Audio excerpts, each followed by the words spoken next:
جو اس کے ساتھ میں کچھ اپنی اگلی زندگی کی بھی فکر کر لیتے ہیں کہ یہ دنیا ہمیشہ رہنے کی جگہ نہیں، یہاں سے ہمیں آگے بھی جانا ہے، کچھ وہاں کی بھی تیاری چاہیے، انہیں یہ دنیا والے لوگ شاید بے وقوف سمجھنے لگے۔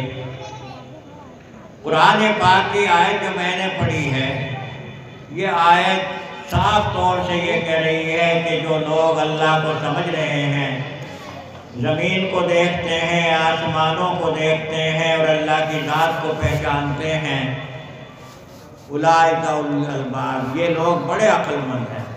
تو اللہ تو انہیں عقل مند شمار کر رہا ہے جو اللہ کو سمجھ رہے ہیں، اللہ کی ذات کو دیکھ رہے ہیں، زمینوں کو دیکھتے ہیں، آسمانوں کو دیکھتے ہیں، دریاؤں میں چلنے والے پانی کو دیکھتے ہیں، اور پھر سوچتے ہیں کہ اللہ تیرا عجیب نظام، کہاں سے یہ پانی آ گیا، کہاں سے یہ زمین بچھ گئی، کہاں سے یہ آسمان آ گیا، اور یہ آسمان کے اوپر یہ تارے کہاں سے چمکنے لگے۔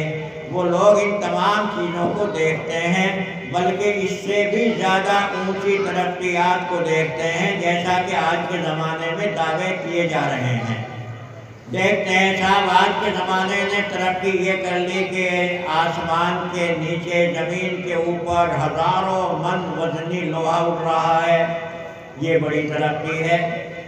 آج کے زمانے نے ترقی یہ کر لی کہ منٹوں کے اندر آپ میلوں کا سفر طے کر لیتے ہیں، بڑی ترقی ہے۔ آج کے زمانے میں یہ ہو گیا کہ ہماری آواز کہیں سے کہیں پر پہنچ جاتی ہے۔ ایسا ایک موبائل ہم نے تیار کر لیا کہ ابھی بیٹھے بیٹھے یہاں سے بات کرو، امریکہ میں بات ہو گئی، سعودیہ میں بات ہو گئی، تو بڑی ترقی ہے۔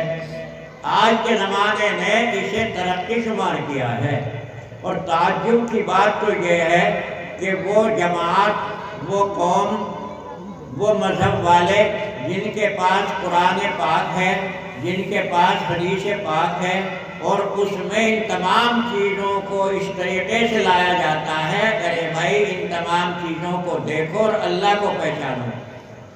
یہ چلیے ہم نے مانا کہ یہ انسان کی بنائی ہوئی چیزیں ہیں، ہوائی جہاز انسان نے بنایا، ریل انسان نے بنائی، موبائل انسان نے بنایا، بجلی انسان نے بنائی، لیکن کبھی یہ تو سوچ لیا کرو کہ انسان کی یہ ذرا سی کھوپڑی، یہ ذرا سا دماغ، اس کے اندر یہ طاقت، یہ قوت کہاں سے، کس نے پیدا کر دی؟ کوئی تو ذات ہے ایسی جس نے انسان کے دماغ کے اندر یہ طاقت پیدا کر لی کہ دیکھو، پہچانو، زمین کو دیکھو، آسمان کو دیکھو، اور پھر اس دماغ کو دیکھ کر کے پہچانو ہمیں کہ دیکھو اللہ کیا ہے۔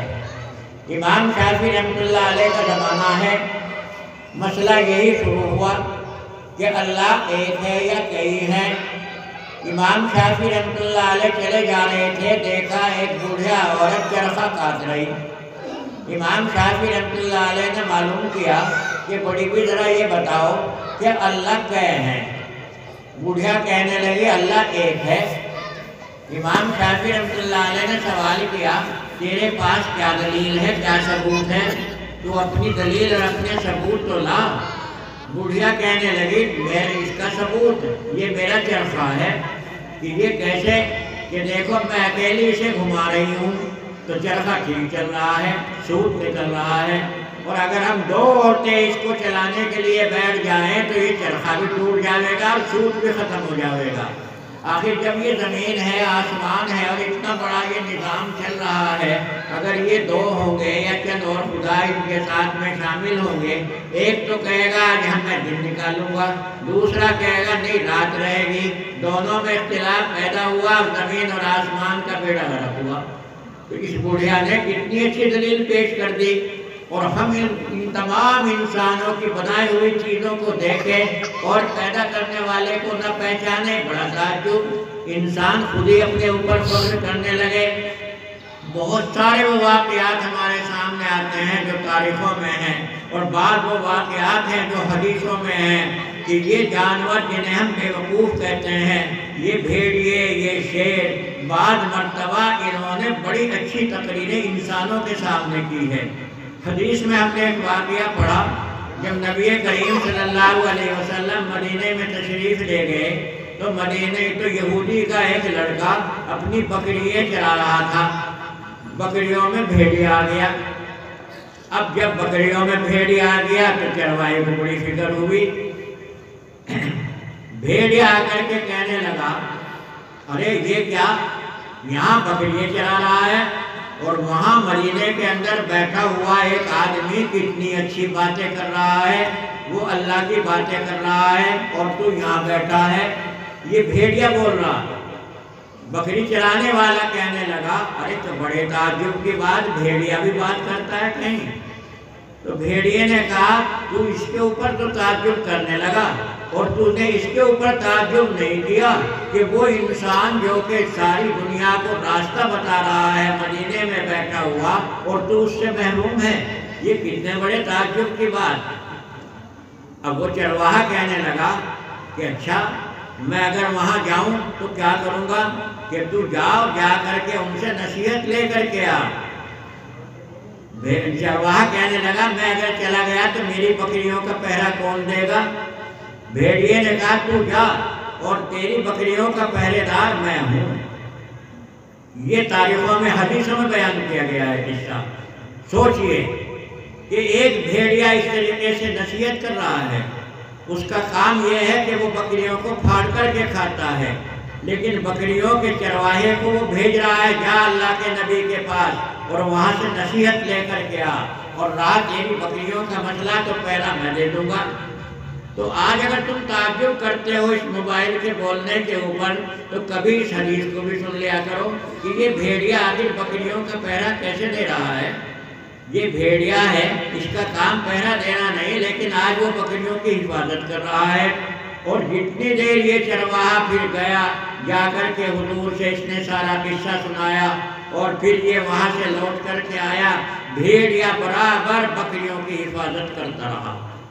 تو اگر جانوروں کے حالات دیکھ لیں آپ، یہ قدرت کے پیدا کیے ہوئے جانور، ان کے بہت سارے وہ واقعات ہمارے سامنے آتے ہیں کہ انسان اس کے اوپر تعجب کرے اور انہیں دیکھے اور یہ سوچے یہ زبان جو میرے منہ میں بول رہی ہے، یہ زبان اگر بھیڑیے کے منہ میں اللہ بلوا دے تو کوئی تعجب کی بات نہیں۔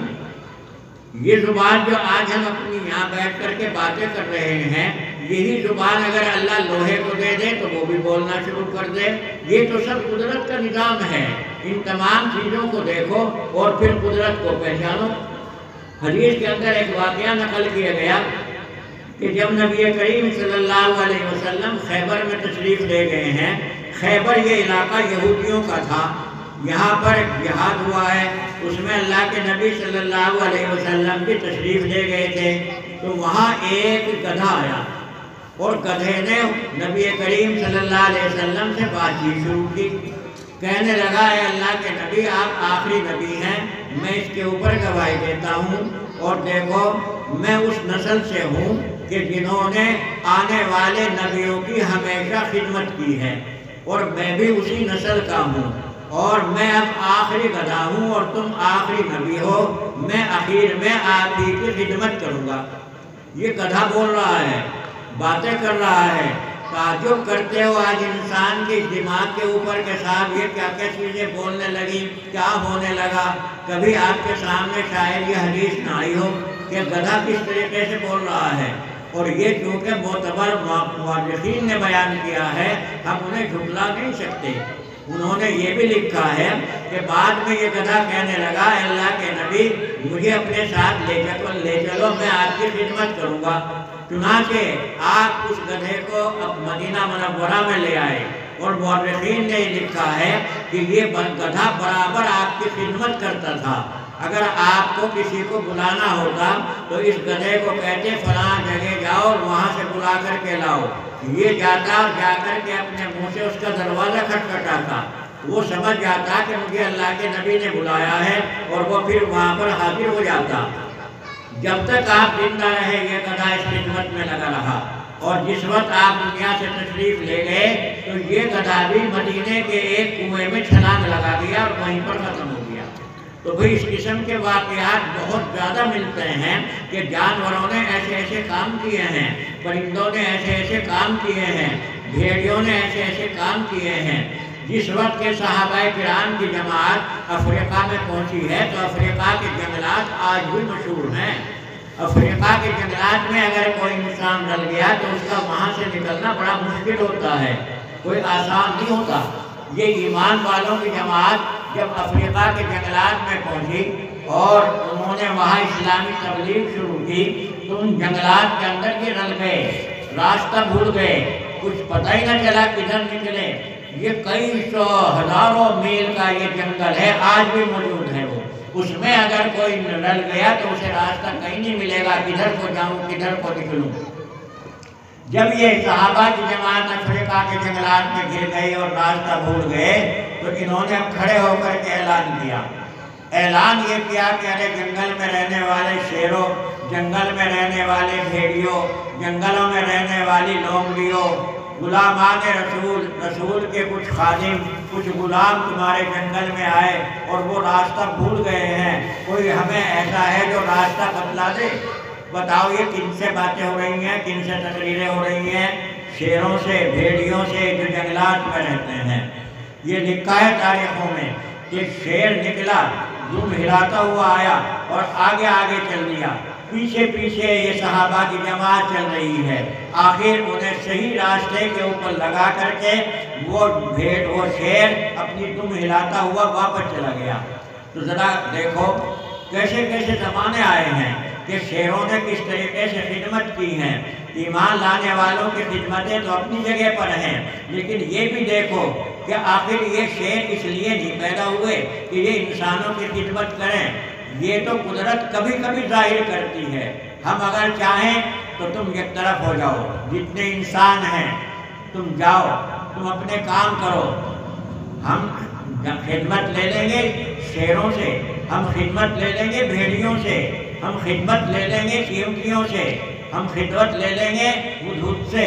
کیا تمہیں معلوم نہیں کہ حضرت سلیمان علیہ السلام کی خدمت کرنے والا وہ ہدہد پرندہ تھا، جس نے آ کر کے سلیمان علیہ السلام کو یہ خبر دی کہ دیکھو اس زمین کے اوپر اللہ کے علاوہ کسی اور کی بھی پوجا ہو رہی ہے۔ وہ بلقیس تھی جسے وہ دیکھ کر کے آیا اور پھر بلقیس کے پاس حضرت سلیمان کا خط لے کر کے گیا۔ کیا یہ پرندہ خدمت نہیں کر رہا تھا؟ ایک زمانہ ایسا گزرا ہے کہ جس زمانے میں اس طریقے سے تو نظام نہیں تھا، لیکن لوگ جو کہیں کہیں خط بھیجا کرتے تھے، دوسرے ملکوں میں خط، دور ہمارا رشتہ دار ہے وہاں خط، تو وہاں خط لے جانے کا کیا طریقہ تھا؟ کبوتر کے گلے میں خط لکھ کر کے باندھ دیا جاتا اور یہ کبوتر وہیں پر خط پہنچا دیتا جہاں پر اس کو حکم دیا جاتا۔ یہ تو دنیا والوں نے بھی کام لیے ہیں۔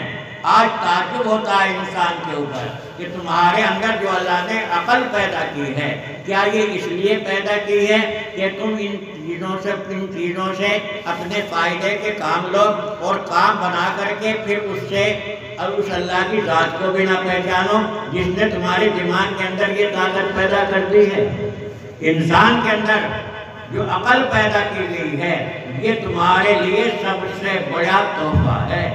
جانوروں کو یہ عقل نہیں دی گئی، پرندوں کو یہ عقل نہیں دی گئی، اور تو اور فرشتوں کو بھی یہ عقل نہیں دی گئی۔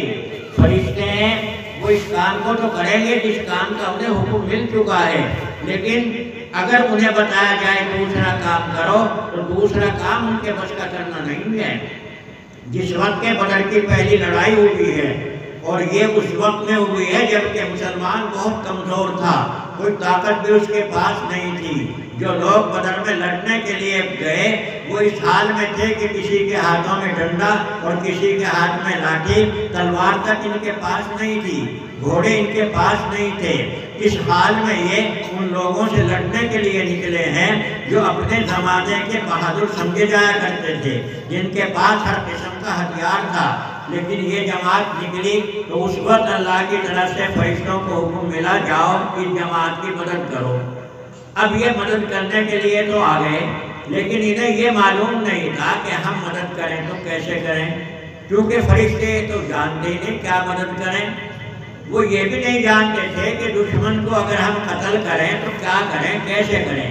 اور میں نہیں کہہ رہا، خود قرآن پاک کہتا ہے فَضْرِبُوا فَوْقَ الْأَعْنَاقِ وَاضْرِبُوا مِنْهُمْ كُلَّ بَنَانٍ۔ حکم ملا اللہ کی طرف سے کہ تم ان کی گردنوں کے اوپر مارو، ان کے ہاتھوں کے اوپر مارو۔ تب ان فرشتوں نے سیکھا کہ اس طریقے سے قتل کیا جاتا ہے انسان کو، تب انہوں نے یہ کام کیا۔ تو فرشتے یہ بھی نہیں جانتے تھے کہ قتل کیسے کیا جاتا ہے، اللہ نے بتلایا تو اس طریقے سے انہوں نے قتل کیا۔ یہ جتنی بھی مخلوق ہے چھوڑ کر کے انسان کو اور جنات کو، انہیں عقل نہیں دی گئی، سمجھداری نہیں دی گئی، انہیں تو صرف اس کام کے اوپر لگا دیا گیا، بس یہ اپنا اس کام کو کر رہے ہیں۔ یوں تو اللہ اللہ کرنے والے یہ درخت بھی ہیں، اللہ اللہ کرنے والے یہ پرندے بھی ہیں، اللہ اللہ کرنے والے یہ کیڑی مکوڑے بھی ہیں، اللہ اللہ خدمت کرنے والے یہ مخلوق بھی ہیں جنہیں ہم سانپ کہتے ہیں، اژدہا کہتے ہیں، لیکن بس یہ ہیں اپنے وہیں تک جہاں تک یہ پیدا ہوئے۔ انسان کے اندر عقل پیدا کی گئی اور کہا گیا اپنی اس عقل، اپنی سمجھداری سے ذرا سوچ اور اللہ کو دیکھ، اللہ کو پہچان، ہر چیز کو دیکھ۔ تجھے اس سے منع نہیں کیا جاتا کہ تو قلعہ نہ بنا، تجھے اس سے منع نہیں کیا جاتا کہ تو فیکٹری نہ بنا، تجھے اس سے منع نہیں کیا جاتا کہ تو ہوائی جہاز نہ بنا، سب کچھ بنا، لیکن یہ سوچ لیا کر کہ یہ جو تمہارا دماغ ہے، اس دماغ کی ڈبیا کے اندر کوئی چیز رکھی ہے پیدا کرنے والے نے، وہ جو ڈبیا ہے اور اس دماغ کے اندر رکھی گئی ہے، اسی سے ہی تم اپنا سارا کا سارا دنیا کا کام چلاتے ہو۔ اگر انسان نے اسی اپنی عقل کو صرف دنیا تک لگایا اور اس نے آخرت کو نہ دیکھا، اللہ کو نہ سمجھا، تو اس سے زیادہ کوئی بے وقوف نہیں ہے۔ چونکہ ہتھیار مل چکا ہے تمہیں اللہ کو سمجھنے کا، اور ہتھیار کے ہوتے ہوئے پھر اگر ڈکیت تمہارے اوپر غالب آ گیا تو بڑی شرم کی بات۔ یہ عقل اس لیے نہیں دی گئی کہ صرف یہ اپنے بدن کا فائدہ ہی سوچ لو، نہیں، عقل اس لیے بھی دی گئی ہے کہ اس عقل سے جہاں تم اپنے بدن کا فائدہ سوچتے ہو، وہیں تم اللہ کی ذات کو بھی پہچانو، اپنی آخرت کو بھی فکر کرو۔ کیا تمہاری عقل اس بات کا کوئی راستہ نہیں بتلاتی کہ یہ تمہارے کروڑوں آدمی، کوئی دوست، کوئی رشتہ دار، کوئی والد، کوئی والدہ، یہ دنیا سے جا چکے، کہاں چلے گئے ہیں؟ وہ لوگ کہاں چلے گئے جنہوں نے 1000 سال تک تمہارے ہندوستان کے اوپر حکومت کی؟ کیا انہوں نے دلی کے اندر لال قلعے بنا کر کے کھڑے نہیں کیے؟ کیا انہوں نے دلی کے اندر قطب مینار جیسی عمارت نہیں بنائی؟ کیا انہوں نے آگرے کے اندر تاج محل جیسی بلڈنگ نہیں بنائی؟ تو کیا یہ انہوں نے اپنی عقل سے کام لیا؟ نہیں، اگر اللہ ان کو عقل کی جگہ عقل کی استعمال کرنے کا سلیقہ دیتے تو وہ یہاں وہ ادارے قائم کرتے جہاں سے کہ اللہ کا نام لینے والے فائدہ حاصل کرتے اور اللہ کا کلمہ بلند کرتے۔ تو یہ عقل نہیں ہے، یہ تو بے وقوفی ہے، اور ہم اس سے بڑے بے وقوف کہ ان تمام چیزوں کو دیکھ رہے ہیں، اپنے ہاتھوں سے دفنا کر کے آ رہے ہیں، اپنے ہاتھوں سے اپنے رشتہ داروں کو غسل دے کر کے، کفن دے کر کے، دفنا کر کے آئے، اور پھر بھی ہمیں یہ فکر نہیں کہ اپنی آخرت کی فکر کر لیں۔ یہ سب بے وقوف لوگ ہیں، ان کے پاس عقل نہیں ہے۔ عقل والے وہ لوگ ہیں جو کہ اس دنیا میں آ کر کے اپنی آخرت کی فکر کر لیتے ہیں۔ یہی جانور جن کے میں نے کچھ واقعات سنائے، کیا انہیں تم عقل مند کہو گے؟ انہیں بے عقلوں کے زمرے میں شمار کرو گے؟ عقل نہیں ہے ان میں۔ اگر عقل ان کے اندر ہوتی تو اللہ کے یہاں ان سے سوال ہوتا، پوچھا جاتا کہ بتاؤ ہم نے تمہیں عقل دی تھی، سمجھداری دی تھی، تم یہاں لے کر کے کیا آئے؟ لیکن قرآن پاک کیا اعلان کرتا ہے؟ قرآن پاک صاف طور سے یہ کہہ رہا ہے کہ حشر کے میدان میں جب حساب و کتاب ہوگا اور یہ جانور بھی اکٹھے ہوں گے تو یہ تو ہوگا کہ اگر انہوں نے اپنے ہم جنسوں کے اوپر کوئی ظلم کر دیا، بکری نے دوسری بکری کے سینگ مار دیا، تو وہاں ان سے بدلہ دلوا دیا جائے گا، لیکن اس کے بعد میں کہہ دیا جائے گا اب تم سب کے سب مٹی بن جاؤ، کیونکہ ہم نے تمہیں عقل دی نہیں تھی، اور جب ہم نے تمہیں عقل نہیں دی تھی تو ہم تمہارے سے سوال ہی نہیں کرتے۔ کیوں ہم تمہارے سے سوال کریں کہ صاحب تم نے عبادت کیوں نہیں کی؟ کیوں ہم تمہارے سے سوال کریں کہ تم یہاں کیا تیاری کر کے لائے ہو؟ یہ کام تو عقل کا تھا، عقل تمہیں یہ سبق سکھاتی، اور ہم نے تمہیں عقل دی نہیں تو کہہ دیا جائے گا مٹی ہو جاؤ، اور جب یہ سارے جانور مٹی بن کر کے زمین میں مل جائیں گے تو اس وقت میں یہ بے عقلے لوگ جنہیں کافر کہتے ہیں، یہ بے عقلے لوگ جنہوں نے اپنی عقل کو صرف دنیا ہی میں ڈلا دیا، یہ بے عقل لوگ جنہوں نے یہ سوچ لیا کہ ہمیں ہمیشہ یہی رہنا ہے، جانا ہی نہیں ہے، یہ کیا کہیں گے؟ وَيَقُولُ الْكَافِرُ يَا لَيْتَنِي كُنتُ تُرَابًا، یہ کفار کہیں گے کاش کہ ہم بھی جانور ہی ہوتے اور ہم اسی طریقے سے مٹی ہو جاتے۔ اس وقت میں یہ تمنا کریں گے کاش کہ ہم جانور ہی ہوتے اور آج ہم اسی طریقے سے مٹی بن جاتے۔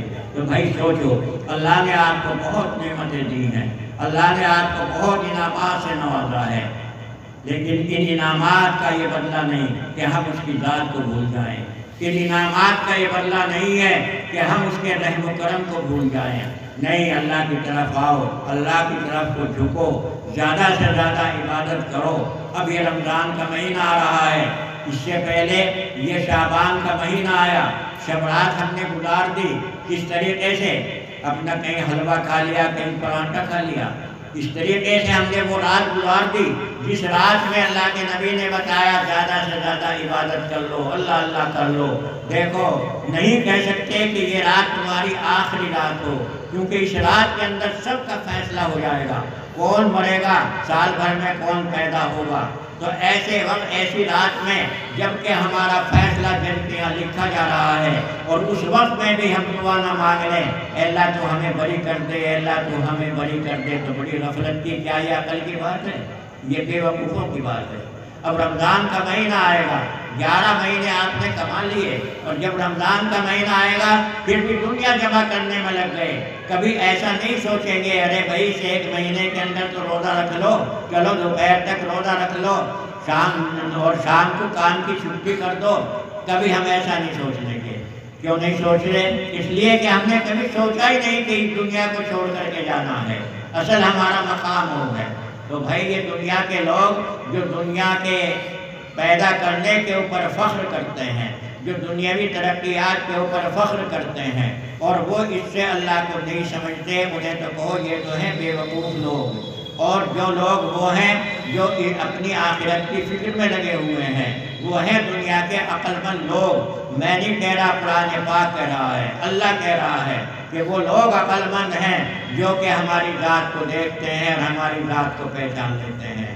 تو اس طریقے سے یہ موقع ملتے ہیں، کہنے کی ضرورت نہ پڑے۔ اب بیچارے مولانا بہت کچھ کہہ رہے تھے، تو اس کا مطلب تو یہ ہوا کہ یہ غافل لوگ اپنا پڑھ کے سو گئے، انہیں پتہ ہی نہیں رہا کہ کہیں جانا بھی ہے، مسافر ہے اور اسے سفر کا پتہ نہیں۔ اللہ مجھے اور آپ کو تمام باتوں کے اوپر عمل کرنے کی توفیق عطا فرمائے۔ وآخر دعوانا الحمدللہ رب العالمین۔